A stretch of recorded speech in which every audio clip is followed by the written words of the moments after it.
now it's time for your viewing pleasure, the online show that will change how you think about online shows. Welcome to the Great I.O. Get-Together! On tonight's show, fun and excitement like you won't believe. The thrills, the chills. Now join me in welcoming your hosts and mine, Richard and Tara!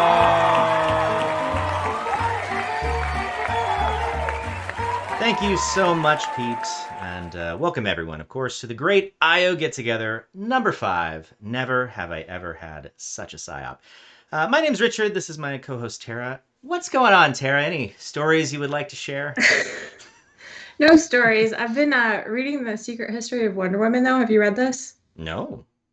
You would not okay, spoiler alert, but Hugo Munsterberg is a main character in this book.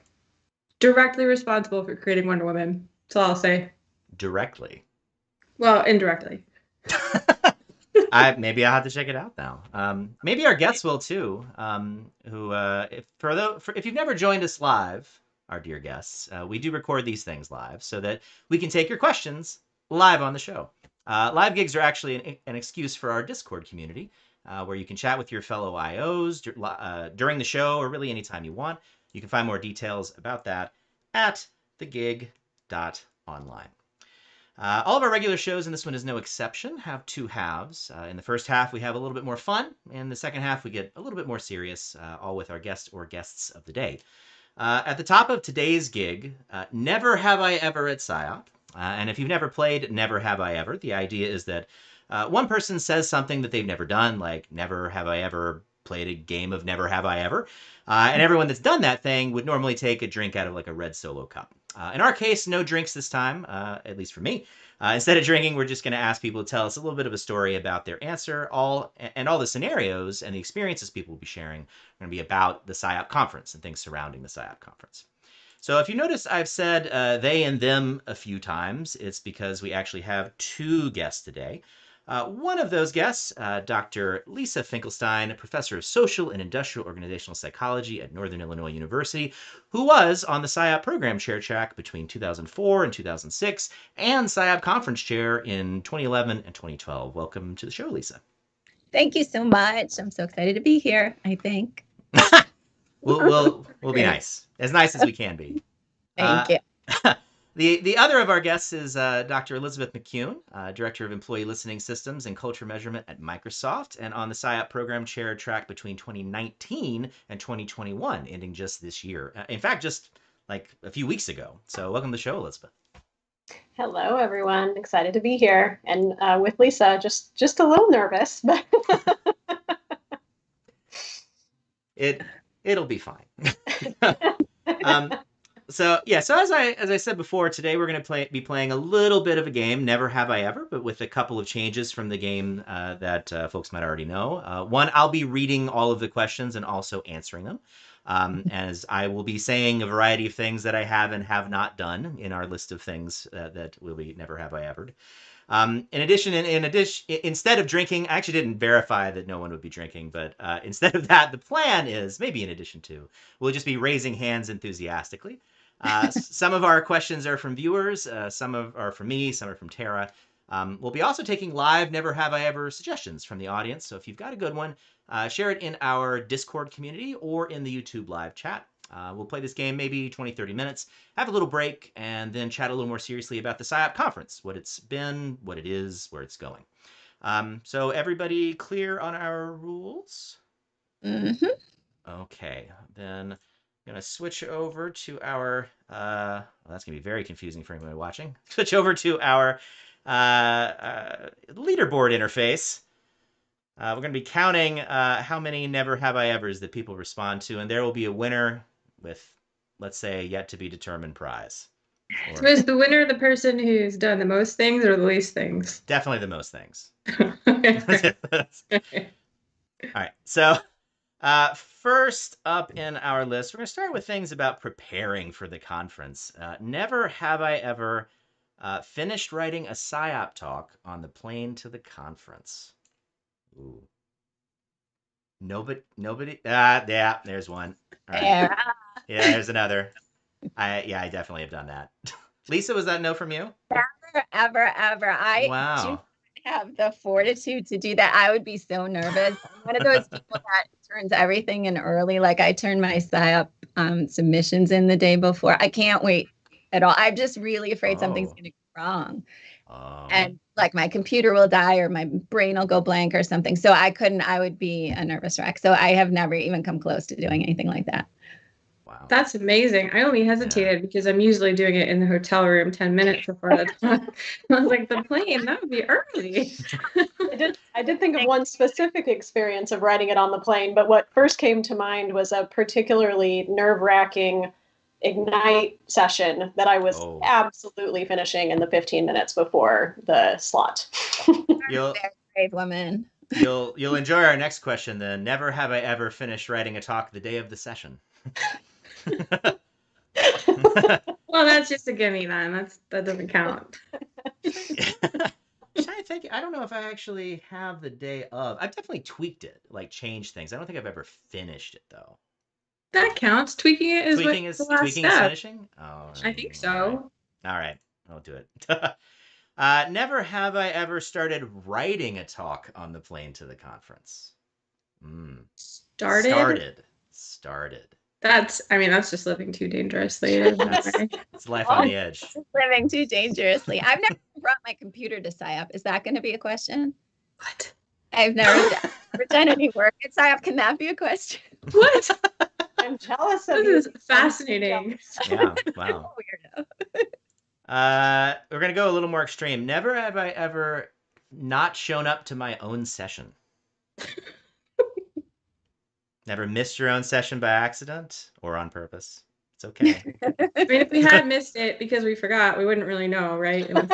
Later. I've actually had dreams during PSYOP that I didn't go to a session. Like that has definitely happened. I've always gone though. About never have I ever shown up late to my own session after they've already started. So we're just too conscientious. Yeah, I'll silently click a button and not say anything. Okay. Wait a second. Not super late. Just like I've walked in when they've clearly like started. That has happened. I think that's once. the definition of late. That's late. Yes, actually. It's not like late. dramatically late. Just like they're like not sure I'm gonna be there or not, and they're like, so I guess we'll get started. And I'm walking in the door as they say, I guess we'll get started. That has definitely happened. You're just trying to make a big entrance, right? Well, sorry, what? You're trying to make a big entrance. Oh, I should have. That's a good idea. Next time we'll do that. Never have I ever skipped a session because I was still working on my slides. Like a session you were presenting at? No, just you would plan to go to a session, maybe told somebody you go to a session. Oh, there we go. Sure, for sure. Every year. Best of intentions. Never. This might be this is a more fun one. Never have I ever survived a major technical snafu mid-session. One, Elizabeth. I've been lucky. I don't remember. Yeah. What happened to you, Elizabeth? So in the first year responsibility as program chair is to chair the theme track series of sessions. And to this day, I couldn't be 100% sure about exactly what happened. But we had an issue with the decks at one of the sessions. I think maybe there was some sort of late breaking changes. And then Microsoft PowerPoint, one of my favorite products in the world, was choosing to misbehave in that moment. So it took us probably a solid 5 minutes to get things up and running. But the audience was extremely gracious, and the presenters were seamless and recovered nicely. So all worked out in the end. Oh, good. See, that's an argument for not over preparing, because then you're ready to just adapt to the new circumstances. Like, this wasn't at SIOP, but once I was giving a talk, in 30 seconds before I went out to do it, the AV crew pushed a button that somehow reordered all of my slides in a random order, like all 75 of them. And it was like, have fun. So, had I been too wedded to that order, I think I'd be in big trouble. But Wow. since I'm an underpreparer, it was fine. I will say that's the most impressed I've ever been. Well, not a PSYOP story also, but a presenter, like, they couldn't get the slides to work. And after about a minute, like, it's fine. And just started talking. And I'm like, that's a level of prep that I don't relate to. I would at least need notes. I don't think I could do it completely blind. Agreed. All right. That's all of our preparation questions. We move into a different group. Never have I ever stopped researching something because of something I heard someone say at the conference. Stopped? Stopped. Never. I think I've had. Well, we'll get to another question. Nothing on that one. Never have I ever started researching something because of something I heard at the conference. Oh, I for sure have. Oh yeah. All the time. Everybody. For sure. Yeah. Nice. Anything fun, or just like, oh, I had a nice idea, or is it something like totally out of left field? What kind of ideas are we talking about? Well, the most vivid memory that I have was when I was a pretty brand new graduate student, and I was sitting in on a session about culture, which has not been the trajectory of my career, but it was super interesting at the time. And Harry Trandis was the discussant, and he said something like, time is really an aspect of culture that people don't think about enough. And I was like, oh, wow. And I just couldn't stop thinking about it. And it ended up becoming my master's thesis. And it was just an offhand comment that he made. I think he was just kind of riffing. And for me, it was hugely, hugely important. That's awesome. What's the story? Yeah. Never have I ever sped up some research because of something I heard at the conference. Nope. No? Solid nose? Oh, no. Oh. All right, you're not really letting us know your answers, Richard. Yeah, I've noticed that as well. Just ignore. I'm not clicking in the background. That may be a yes. Here's a fun one. I don't know this group, but never have I ever explained someone's own research back to them. Oh, there's a Tara hand. Okay. So bad. Yeah. What? So these are stories. So what happened here for either of you? Well, I'll let Elizabeth go first while I relive the shame. More of a practitioner lens on this one, but I have probably done this more than once. I'm awesome. There's one particular instance where I remember connecting with somebody at a happy hour at SIOP and was talking about this amazing presentation that I had seen earlier in the day. And I must have been so enthralled in the content of the slides. It was literally that person who had presented it just earlier in the day.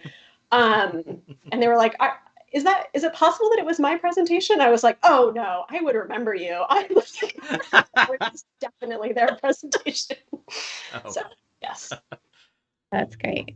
Wow. At least it was in a good way, though. I mean, that's the highest praise. Yeah, I was like, I've been telling everybody about this amazing presentation that I saw, and they were like, thank you. And I was like, you are very gracious. Yes. Tara, oh no, yours? I don't need to tell my story. It's far too embarrassing.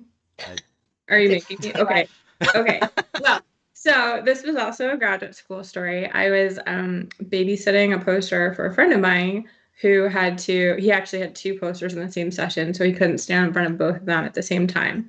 So I very kindly agreed to just hang out by his poster and try to answer questions. And it was about IRT, something about comparing the chi-square test to the LR test, and fairly technical. And so I'm standing there, I'm like, no one's going to come to this poster. It's about whatever. And then someone came up, started asking me some questions. And so I started from the very basics of well, here's what a chi-square test does. Here's what an LR test does. I failed to look at the name tag. Unfortunately, the name tag said Fritz Draskow. And so that was very terrible. But, he was very kind and pretended what I was saying wasn't complete nonsense. So that was fun. Nice. Never have I ever presented in a session with more panelists than attendees. Totally. Oh, everybody. All right. Never have I ever had a discussant shred my paper in public in a session. You better raise your hand for this one, Richard. I'm seeing it. That maybe. No others though? Oh man. Shred. I mean, you know, Heavily poke. criticize during a live, like, excuse me, I have a question that's more of a comment. One of those. All right, how about Ben the Shredder? I think probably not. I'd be surprised with this group. No, yeah, I haven't either. All right, let's we go to an interpersonal topic now. Never have I ever hunted down someone I wanted to talk to at SIOP. That seems like something I would do. I don't have any specific memories. Yeah, but I can't think of who. Probably Yeah. not. It seems, I feel like this is actually a common experience. I'm like, I know so-and-so is at some party, and I have to figure out where that party is, and then I have to find them in the party. It's like a whole process of hunting. How about, oh, go I ahead. think I've, mellowed out a little bit over time, but definitely as a graduate student, I had a not super short list of folks that I definitely wanted to run into at SIOP. I was tasked by as a grad student was tasked by faculty in our program. It's like, you have to go hunt this person down, and she literally was like, here are all the places to check. Here's a phone number if that doesn't work. Like, it was a serious directive, which didn't work at all. Didn't help me even a little bit. Well, but never have I ever been hunted down by someone at a conference. I don't think so. Click. All right. Yeah, I feel like now I shouldn't have written these questions. This is getting more personal than I intended. You have no one to blame but yourself. Never have I ever created, vanquished, or confronted a research enemy. Vanquished. That's quite a word. Mm-hmm. Yeah. Well, if you haven't done any like shredding, then arch you might not have enemy? vanquished. Arch enemy, even, yeah. Or just a regular enemy. Someone who you materially disagree with. Have you ever confronted, or maybe even maybe that comment not a question person became your enemy? Any of these? Like, nothing? All right. I'm not. Have you? I think we're just lovers and haters, Richard. Yeah. Again, I shouldn't have written the questions, is what I'm saying. So I might have been confronted, I should say. I didn't confront. I was confronted. So are you going to tell us what happened? I shouldn't have done this. I'm regretting everything right now. Yeah. Yeah, so I had something that was quite confrontational in a bit of work about someone else's work, and I was standing at a poster, and a person came up to me, flipped her name tag around so I couldn't read it, and then began grilling me about that poster and what it meant in relation to the previous work that she had in fact written, but didn't tell me it was her. Had a specific confrontational moment at the end because she literally said, "So, do you know who I am?" And and one of my more clever lines, I said, "I'm pretty sure I do because no one else would care about this poster." Which I don't think she knew what to do with. Wow. Arch enemy material for sure. And as a grad student, she shouldn't have done However, the answer to "don't you know who I am" is always no, even if you do know who they are. That is just the standard response. Like, doesn't matter. Man, memories. Most of my stories I've figured out are from grad school. Also, it was a volatile time. For sure, because after grad school, no one's allowed to have fun anymore. That's why. Ooh. So this one might be. So this is a pretty broad question. Never have I ever had a name tag faux pas. So I feel like my story is basically a name tag faux pas, so I'll double count it. It's kind of a yes on everybody. I think so, yeah. Lisa, do What you was have? yours, Lisa? Yeah. What's Lisa's story? Well, I just think I mistook somebody for somebody else, like not reading their name tag carefully enough and realized it later. But I only have a vague memory of doing this. It wasn't like a huge, but I remember being like, oh, I don't think that was the person I thought it was.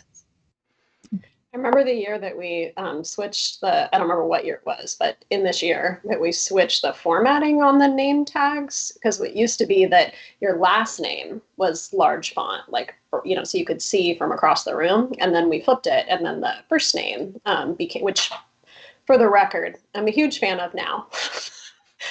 At the time, in my, attempts to hunt people down, that turned out to be quite a barrier. And I wasn't a fan, and I mentioned it to somebody who turned out to be material part of that decision-making process. So it was a very meta name tag faux pas. And they very kindly explained the theory and the rationale behind it, which immediately I wasn't super keen on, but like I said, have come to appreciate. Wow. Our next group is actually about grad school. So I have to think back some years. Never have I ever crammed more than 4 people into a hotel room. More than 4? More than 4. To sleep, right? Not just to hang out. Right. Oh, yeah. Staying in a room. Yeah. We've done 4. I've never done more than 4. Oh, I've done 6. I've done 6. 6. Yeah. Wow. Oh yeah. With one person had to sleep on the floor. Yeah, so I was wondering. Yeah. I think we just all snuggled.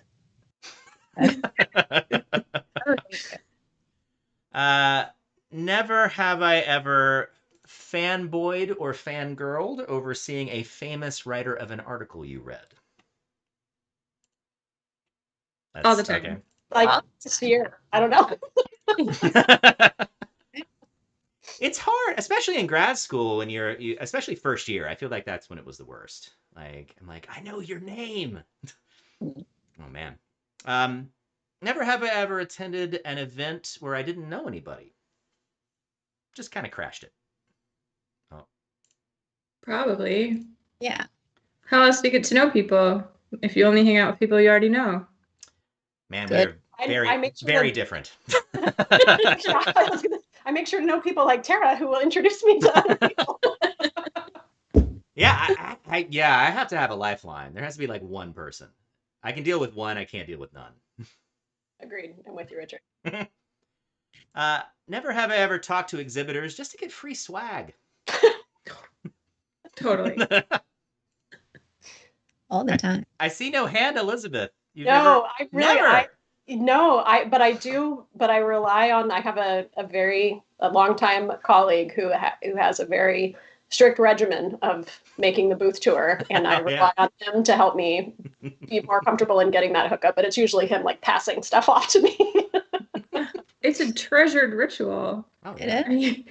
You usually don't even have to talk to anyone. You can just like swipe stuff on the way. Oh, I'm so awkward. It's kind of like trick or treating.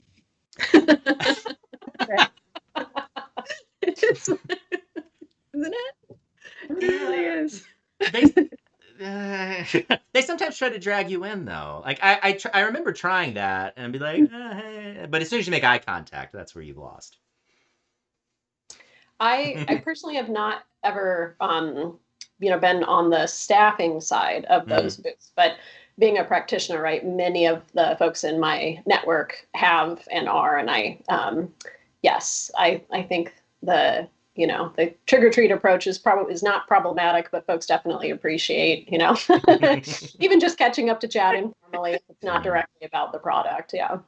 I feel kind of guilty. Like if I know somebody and I walk up and I'm trying to chat with them, I'm like, I don't want to just like start stealing your candy. I feel weird about that. I think you just have to get over that feeling. Yeah. Take it. So related, never have I ever attended an event purely for free food. It's a double on Lisa. I mean, that's why events have food. To get people to come to them. No guilt or shame there. Never have I ever pretended to belong at an event where I clearly did not belong. Ooh. You're second guessing. What have you gone to you didn't belong at, Lisa? Oh, lots of things I wasn't invited to, but definitely I've crashed the workshop party many, many times with the shrimp. You know, everybody wants to go with the big shrimp.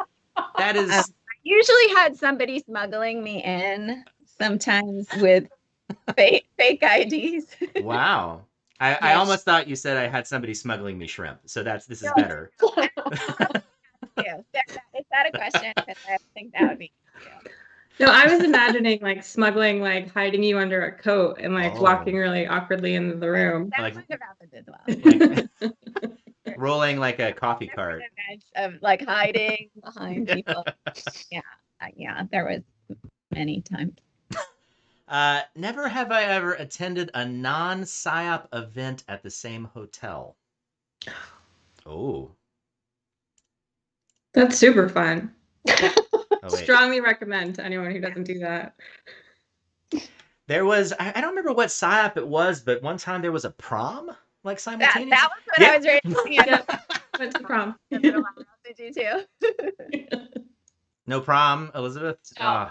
No, you and I are on the same point on the introversion spectrum there, I think, Richard.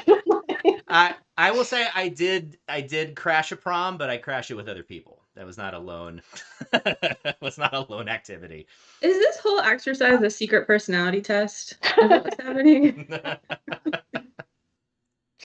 Well, then the next group, which I've labeled partying questions, will be extra informative. So, never have I ever stayed up past 1 a.m. That's all. All right. I'll go ahead and credit 2 a.m. Still everybody. 3 a.m.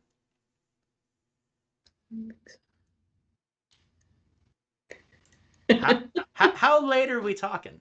Well, that's sort of a weird story. So one time I was up all night, but not completely for fun. I actually had my purse stolen. And so this was at the LA conference when I was the program chair. I had my purse stolen from the bar with all of my phone and my keys and my everything. I owned my wallet full of stuff that I should have left at home and all that. So I was dealing with the police and then I just couldn't fall asleep. And it was my first EB meeting the next morning and I was secretary and I had to type minutes for 8 hours straight on no sleep. So, and it had been a night out prior to that. So I had been out partying and then I lost my purse and I never went to sleep. And then I took the EB minutes I would love to read those minutes. I bet they are hysterical. Yeah, they're probably pretty funny. Wow. Yeah, so that was the worst. So I was up all night. But otherwise I would have, but I think otherwise I've probably stayed up till 3, no longer. I go to bed at 8:30, like normally in my life. So that's like a stretch now. Oh, at night. Okay. Yeah. Okay. I'm bird now in my old age, but I used to be able to do it. Yeah, I think worst I ever did. So usually it's around 1 or 2, I think most nights for me. But I remember one year it was 4, which was also the day I discovered I got tenure. Yeah, so that was a late night. And then I did the fun run in the morning, which was definitely a mistake. That's not so fun, huh? No, I thought I was going to die, quite literally. Like I'm just gonna pass out on the side of the walk in any minute now. Never have I ever gone drinking with my grad school advisor or boss. In grad school all the time. Yeah, gone drinking or had drinks. It's a fine line. Yeah, that's true. That is a fine line. Well, just everybody gets a point. That's fine. Never have I ever been part of a dance at SIOP. No, Tara. Yeah, no, me either. I definitely have not done that. I'm screwing up the reliability of your scale here, Richard. Is it the same one, Lisa? Did you do the flash mob with Talia? Yeah. Right. Yeah. I wouldn't have missed that for the world. That was so much fun. I definitely watched that. Was not a part of that. Yes, I applauded. we kind of already got this one. Never have I ever crashed a party. We totally covered this. Yeah, we did, I think. Yeah, you still get extra points. And never have I ever attended more than 4 parties in a night. Definite. All right, let's jump to 6. Sure. More than 6. Hard to remember. If it's more than 6, then you might probably. It probably is more than, yeah. Touché. Not sure on that one. All right, we've actually reached the end. Are there any? I'm very surprised by these results. Are there any guesses? As to who's wait, the I winner? forgot. Is the winner the one with the most? The most. Who's the winner? Yeah. Well, you're kind of a mystery element here. We don't know. You were pretty cagey about it, so I don't know. I'm gonna guess Richard is. I am one of the ones at the beginning, so it's definitely not me. I only have the party ones.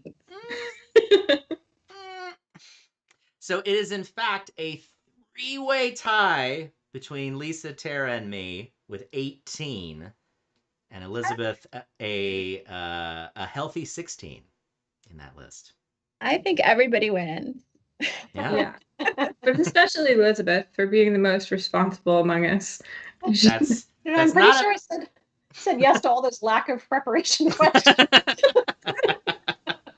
I was very prepared. I was just going to a lot of parties and not well, excellent. I hope this has been an informative Never Have I Ever game. It's definitely has been eye-opening for me. I've learned so much. You made it through in one piece. I'm so proud of you all. That's great. So what we're going to do right now is have a brief 5-minute break, and then we're going to come back, have some slightly more serious questions about SIOP. So all you watching at home, stick around. We'll be back shortly. We'll be right back after these messages from our sponsors. And we're back. Welcome, everyone. Hope you had an enjoyable 5-minute break. We're here to have a few questions. I have a few interview questions for our guests today who have quite a lot, especially between them, quite a lot of SIOP experience. So hoping to benefit from their views on what the SIOP conference has been, what it is now, and kind of where we might see it going in the future. So to start, let me open with a question to Elizabeth. We had a conference this year. It was a little weird, though, a little different than it usually is.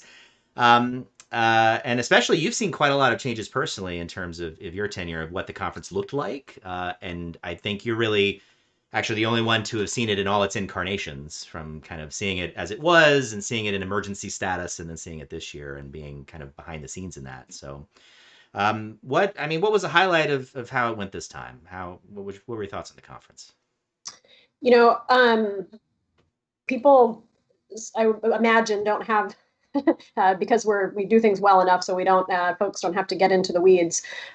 So I'm sure folks don't have the level of awareness of the amount of volunteer power, in addition to our insanely capable AO staff. That all the effort that it takes to pull these things together. So for me, when I think about 2021, all these years from now, I'm going to think about Whitney, I'm going to think about Emily and Scott and the folks that really played these absolutely pivotal roles in pulling this thing off. As an attendee, I will say, I fell down the deepest rabbit hole into the asynchronous content. I started with one live session that I was like, yes, I definitely want to make sure in a busy day. So I listened to that and then I was like, I thought I saw something else that was related to this topic. And then I don't know, 4 hours later, I was like, is it dinner time?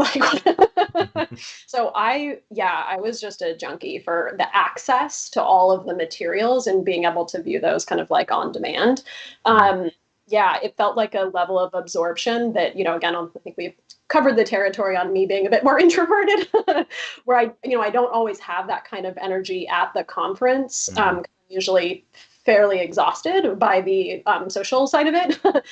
So really feeling like I got that level of intellectual engagement and stimulation and could go deep was I'll be hoping that in whatever form the future conferences take, that I can get a little more of that. Pro asynchronous vote. Lisa, what about your thoughts? I get the impression you're slightly less introverted. Well, at SIOP for sure, like the SIOP is just my favorite week of the year, and I'm just have energy like I never have any other week of the year, and so I have a very different reaction. And so last year, I hate to say this when Elizabeth was program chair, but I was so disappointed that my favorite week of the year wasn't happening. I went into this like SIOP depression, and I didn't. None of my sessions went. Like people, you know how you could back out and resubmit, so I didn't have anything I was doing, and I logged on to the plenary and I was just so like, this isn't a plenary. And then I shut it off and I did try something else. I'm like, I can't do it. So it was really hard last year, but this year, you know, I got more used to a whole year of teaching online and being by myself in the house for a year and kind of getting used to that. And so I'm like, okay, I'm all in. I was on 4 sessions and I really liked it. I liked it so much better than I thought I was going to. I really got so involved. Like I got that energy from being in the sessions and like talking in the chat with people during the sessions and the ones that were interactive. So I didn't do any asynchronous sessions, though. Since the conference, I've been watching the live sessions that are recorded that I missed. So that's really nice to be able to do that. And I went to a couple of sessions I really liked on creative ways to make IO more visible. And there were like just cool ideas and a lot of energy around that. So that was really fun. And then I really liked the posters, like how the little avatars were pretty awesome. I was really having trouble figuring out. I was bumping into trees and I kept walking into people's conversations. They'd be like, who's that lady that keeps coming in this conversation? And then I finally went into ghost mode. But going on the little poster carpet and having people like, you know, pop up in your house and start talking to you, like it was pretty cool. So and I liked how the avatars could dance if you held down the Z key. So I still got to dance with SIOP in my own little way. So I was surprised overall that I had a lot of fun, but it was really hard for me to integrate it with life, like to be home and trying to, because usually, like I said, I never bring my computer to SIOP. I've never once checked email at SIOP. If you had said that, I would have raised my hand. Like I'm just in totally solidly all SIOP all the time when I'm there. And I couldn't do that really at home. Like I canceled classes, but I couldn't do. So it was like the back and forth was that's what exhausted me. So that got me pretty tired. And there was no staff picking up my dishes. So there was a lot of, my house was a mess. Like no one's, you know, cleaning up after me. So that part was hard too. But mostly I was surprised how much I liked it. Yeah, Tara and I had kind of a similar reaction when we did our preview gig. There was especially the virtual chair. It seemed like it did recreate a little bit of the serendipity that you get in just running into people. Yeah, it totally did. I really liked that a lot. I was surprised. I was so skeptical at first, but I bet if we look at the numbers at some point, more people were probably engaged with sessions than they would be otherwise for some of those things. I mean, the poster sessions seemed like they were totally full. Yeah, I think in the average year, I rarely get to more than like 1 or 2 things other than my own sessions. And I'll try to do that like, you know, buzz on the posters, like when I can find some time, but always random people will just be like stopping me as I try to do that. So yeah. So I think I probably actually looked at more stuff this year. I wonder if that's a common experience. Yeah, for sure. Would you? So I'm intrigued though by the difference between your responses a little bit. So would you want some of this online stuff still, Lisa, or do you want full blown back to in person? Is that your only? I think I want both. I was thinking about this today in preparation because at first I'm thinking like, you can't take the best week of the year away. You can't. Don't do it, please. But then there was some things that I really liked about the asynchronous stuff or being able to go back. And so I think I would like if the live conference can still be what it is and what it's grown to be and has continued to be up until 2 years ago. But if we can have some kind of asynchronous component, or if we could do some kind of online things at different points in the year, or have like SIOP season with an asynchronous kind of like this was SIOP season, without taking away that. But I know it gives people access that might not be able to make it to the conference, and it allows you to like engage with the material in a different way. So so I can see the benefits of keeping some kind of online part of it, but if it was all online, that would be the saddest thing I've ever heard in my life. For real. Elizabeth, would all online be a bridge too far for you, or Yeah. Yeah. too much? Yeah. I mean, the challenge for an introvert at the conference, right, is it's just a game of energy management, right? Making sure, and SIOP has been great about this in recent years, right? Like creating the quiet room and, these other spaces where folks can sort of, particularly if you don't have a room at the conference hotel, you don't have that space to kind of rest and recharge, to be inclusive of different preferences in that regard. So,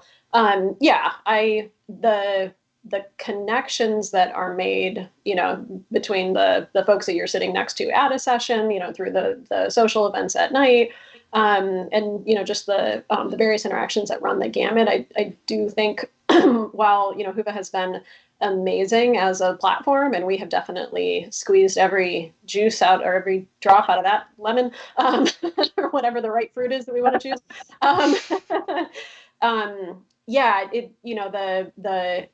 The energy from those kind of asynchronous connections, I haven't found to parallel the spirit that I have with grabbing somebody in the hallway after a session and being able to dive in.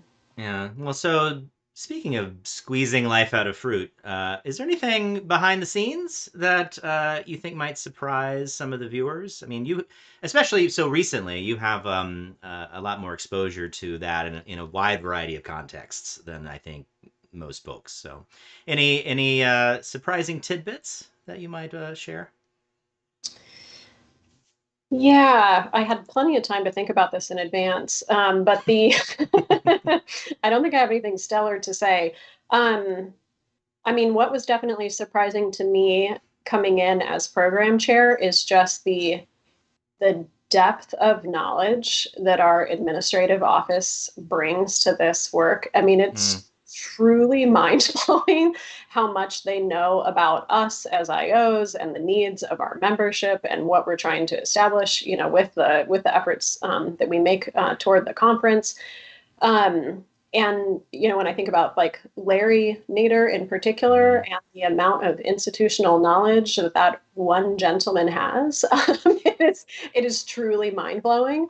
And just sort of seeing, from a cultural lens, right, like the evolution and the progression of the conference over time, and, how that's a reflection of both what's obviously, trends in society, but how the organization has evolved over time as well. So I always appreciate a historical perspective on things. And so for me, being able to, get that level of information and visibility through the program chair role was pretty powerful.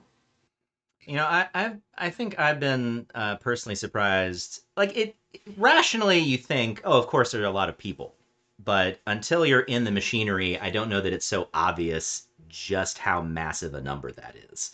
That even within programs alone now, it's many dozens of folks just doing special sessions and managing the call and all the stuff that happens there. And then when you broaden that to conferences, I mean, it's hundreds, I think. So actually, that kind of brings us to our next question for Lisa. So you took these roles, program and conference chair, quite a bit longer ago, a little bit longer ago. Oh, you're trying to say. I'm just how have things changed since that time? Was SIOP this big when you did it? Has it grown since then, or is this more or less the same that we've always had? It grows every year. And I don't know if you would ever remember this, Elizabeth, what the numbers were when we were in DC, like of attendees. Do you? Yeah, I think we were just shy or right around 5K. Yeah. So we were like in the 3,500 or something at some point when I was doing it. So it's definitely grown. That was big. Like, so it grows all the time. It's just so many people that are there. And I think the number of people behind the scenes have grown kind of with that a little bit. But it's always been this like pretty well-oiled machine. And I think not everybody knows the difference between program chair and conference chair. Like I think I didn't know that before I did those things. So program chair, if anybody's interested, I could tell you. So if no one's interested, I'm going to tell you anyway. So program chair, is the more like the content of what's going on, but so much of the work happens really early on. So a lot of the like hours and hours and hours that you're spending is the week. It used to be a weekend. I don't know if you guys still do this, like the first weekend where you'd get together, and I'm probably not get together over the pandemic, but it used to be you'd go to wherever the program chair lived, the one in training and the past program chair. So the 3 people do it. Like it's always 3 people together, finding the reviewers for all of the submissions and getting that all coordinated. And then there was another weekend where you got all the scores in and you had to determine what your cutoff score was, who was in, who was out, and then put everybody in a slot. And as you can imagine, that is a lot of coordination work to get done in that period of time. And but the software was pretty good. I'm sure it's better than it was then. We did sometimes have some issues with that. But so most of the stuff, and then you'd have a committee who would work on special sessions and invited sessions and stuff. And you'd kind of in the master tutorials, all that kind of stuff. And you would meet the conference before to start planning that. But the program chair's work was kind of, at least when I was doing it, was kind of, once you got to the program, it was done. Like everything was organized and coordinated. Whereas the conference chair is like a wedding planner kind of. So they're the ones like dealing with the hotel and the plenary session and getting all that organized, and the finding a closing speaker and doing all the parties and picking out all the food. And so it's a little bit more like when you're there, you really have to be on. They had a little walkie-talkie you walked around with and like kind of made sure everything was running smoothly. So they definitely, the two roles work together a lot, but they're definitely 2 different roles. I think program chair is a lot more work, really. Do you get to eat all the food or just pick it off of a piece of paper? You get to taste the food. All right. So there would be conference meetings at the hotel before. You would get to sometimes taste the food. So that part was good. And eat the food. And so I think that job is definitely a different job. And you kick off the conference. So you're in front of all those people, like opening the plenary and closing the plenary. And so you're more visible in the conference chair role, but I think you do a lot more work in the program chair role. That was kind of, so the conference chair gets the glory and the program chair gets the work, whatever. So, but I don't know how much those things have changed over time. I think that the administrative office was always really doing so much of the work, and Dave Nershi was in charge when I was there, and he really did most of it. He just like asked me if I was okay with stuff. I'm like, sure, that sounds good, and that was pretty good job. So he really knew what he was doing with the hotels. So. But always, would ask for input on things. So, but in terms of like what's really changed, I'm not really sure how different, besides what you had to do for the online stuff. I don't know, like over time before that, if it's really changed all that much, but it's gotten bigger. There's more stuff on the program. I think there's more invited sessions than there used to be. Like more theme track stuff than there used to be. That was just kind of getting going when I was first program chair. So it was really used to just be like kind of what was submitted, was what the program was. Like you got what you got. And I think the chair has more creativity in crafting that than they used to. Yeah, that's definitely expanded then. Because now because there's the executive board sessions, there are special sessions, there's theme track, which is like a half day. Elizabeth might know this better than I do, as I'm only just learning about this personally. But there's a lot now. And things were definitely weird this year. I mean, part of the reason, so the current program chair is, or was, previous program chair, I guess now, was Emily Solberg. And she said that even during the conference, she was working 30 plus hours a week. Part of the reason I didn't invite her for this is I was afraid I might kill her. So just calm that down. They did such a good job. Yeah, I don't know how much of that will continue or how, I don't know. Elizabeth, what are your thoughts on how weird this year is compared to what next year might be? Pretty weird. I mean, we talk about the full sort of ensemble of folks that it takes to make this happen. And when and the institutional knowledge and all the support from the AO. But this year it was basically starting from scratch. I mean, we didn't even really use the system that we love to hate to get all the scheduling and stuff in place. So, yeah, I think, I mean, Emily's experience was extreme, and her ability to step up is really, this will just be in the legends of the annals of SIOP. Emily will be there as program chair, but yeah, I mean, my experience, and I think probably similar to Lisa's, in that first year being active when we thought that we were going to have a regular old conference in Austin, was yeah. I mean, I'm a practitioner, right? So I don't have a ton of flexibility in the work week. So I was getting my work done mostly on the weekends, and I had a prior practitioner program chair tell me, like, adopt a PSYOP Saturday mentality, and that's what it's going to look like. And he was right. He was very right. And yeah, that's, then there's the intensive period as you're really, planning going through the submission review and program planning cycle in the fall. But after that, you're like, here you go, AO, like, let me know if you have any problems, except then COVID. So that was the case for 2020. But I think what you can expect, Richard, is, hopefully not exactly, what Emily and Whitney experienced this year, because there will be some level of familiarity as you all figure out, what things are going to look like. But anytime we're talking about massive change, right, like we count on folks to pull in from a bunch of different directions to help support. So. Yeah, I might not have mentioned this is actually a focus group. I'm collecting data. Yeah, that's so interesting. Let me ask you to expand a little bit on that, maybe, Elizabeth. What do you think the role of the SIOP conference is within the field, and how has that changed, even surrounding COVID and maybe outside of that? Like, in my mind at least, the conference is very central to what SIOP is as an organization. Is that good? Like, what does the conference mean for the field in your opinion, and maybe how should it change or not?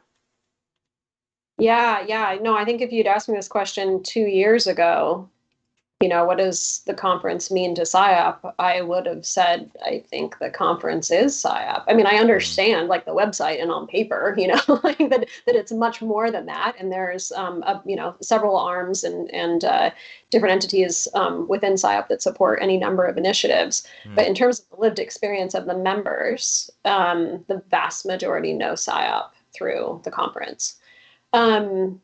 And I think that presents some pretty interesting challenges. Lots of cool opportunity when it comes to the conference itself, especially as a volunteer. It's fun to work on something that, has such a clear and demonstrable impact. As an organization, though, and I think, you don't, as program chair, have, a ton of need or visibility into all the budgetary stuff, right? With SIOP, a role in the executive board is going to give you way more visibility to things like that. But, having little sorts of visibility to that, I think, what we learned this year, and Georgia was forthcoming about this in some recent remarks that she made, right? It does present some interesting challenges for the viability of the organization financially, to have our work streams wrapped up so materially in the conference.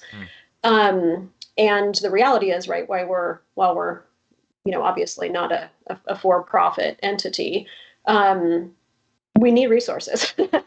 And we need, and we want to be able to diversify and help meet member needs in a variety of different capacities. And so I think a lot of thinking has gone into the last 2 years, last year plus, I guess, into making a more concerted effort to diversify a bit, outside of the conference, while, obviously not wanting to set the conference aside by any means.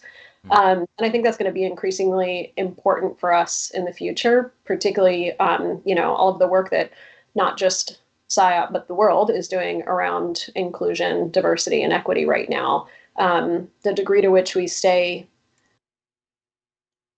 attached to the idea that our organization is wrapped up in an event, I think is sort of, again, presents some interesting challenges. Yeah, it's there's both the financial angle, which I saw pop up in the strategic plan, which actually that's a random fact I don't know if most SIOP members know. You can find the strategic plan on the SIOP website. But that popped up in there as being the financial piece of it. I wonder also if there are demographic shifts at play in who the field is and what we value that we need to make sure that the conference continues in alignment with. I don't know.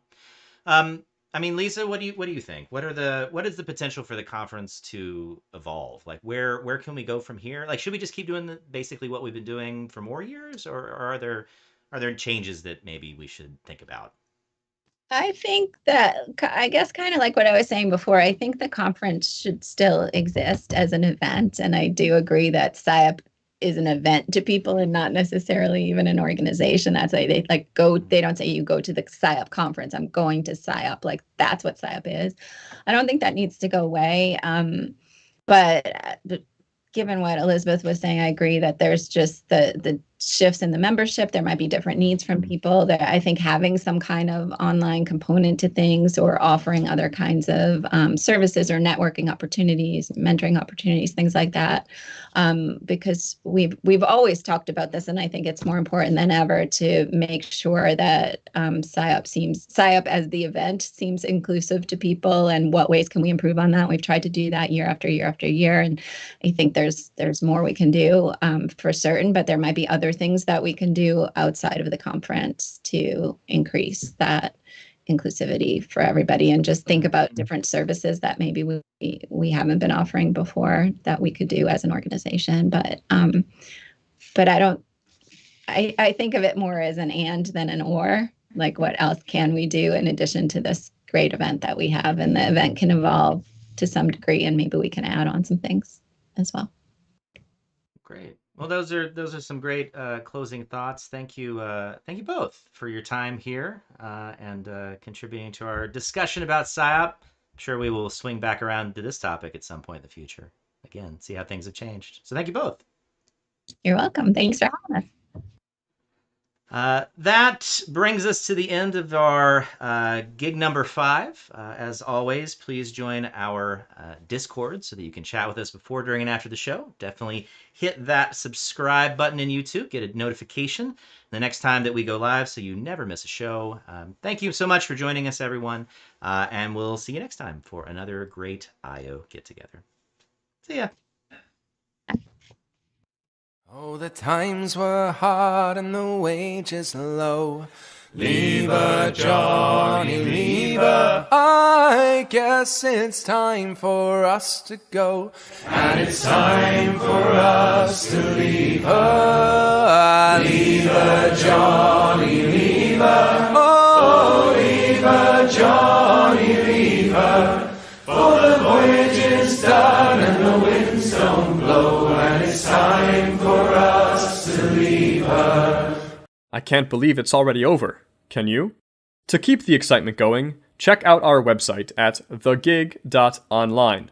Join our Discord community to chat with your hosts and your fellow giggers. Subscribe to our YouTube channel so that you never miss a gig. Above all, thank you for joining us, and see you next time for another great I/O get-together.